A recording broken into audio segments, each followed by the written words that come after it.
వేగంలో బండ్లు నడిపే వాళ్ళని నియంత్రించాల్సిన బాధ్యత పోలీసుల మీద ఉన్నది. వాళ్ళ మీద కఠినంగా కూడా వ్యవహరించాలి. స్పీడింగ్ తోని మీరు చలానాలు వేస్తున్నారు, కానీ సంవత్సరం అయిన తర్వాత డిస్కౌంట్స్ ప్రకటిస్తున్నారు. దానివల్ల ఎలాగూ తగ్గిస్తారు కదా, మళ్ళీ చూద్దాంలే అన్న వ్యవస్థ ఈరోజు ఒక సమస్యగా మారింది.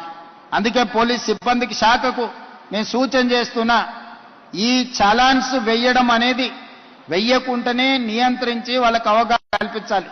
తప్పని పరిస్థితిలో ఎవరి మీదైనా చలానా వేస్తే ఒక్క పైసా తగ్గించకండి. మూడవది, వాళ్ళ బ్యాంక్ అకౌంట్స్ తోని డైరెక్ట్ గా డిపార్ట్మెంట్ కి సింక్రనైజ్ చేయండి. ఎప్పుడు చలానా పడితే ఆటోమేటిక్ గా వాళ్ళ అకౌంట్లోకి వెళ్ళి డిడక్ట్ అయి పోయే విధంగా ఈరోజు బండి రిజిస్ట్రేషన్కి వచ్చినప్పుడే ఆ బండి యజమాని యొక్క ఖాతాను మీరు తీసుకోండి. బ్యాంక్ అకౌంట్ను అటాచ్ చేయండి. ఏ బండి అయితే స్పీడింగ్ చేస్తుందో, ఏ బండి అయితే సిగ్నల్ జంప్ చేస్తుందో, ఏ బండికి అయితే చలానా పడుతుందో ఆటోమేటిక్గా ఆ యజమాని అకౌంట్లో నుంచి నగదులు బదిలీ అయ్యే విధంగా మీరు ఈరోజు టెక్నాలజీని వాడుకోండి. బ్యాంకులను కూడా సమన్వయం చేసుకోండి. లేకపోతే ఈ ప్రమాదాలను నియంత్రించడం కష్టమవుతుంది. ఇలాంటి ప్రమాదాలకు పాల్పడే వాళ్ళ పట్ల కఠినంగా వ్యవహరించాలి.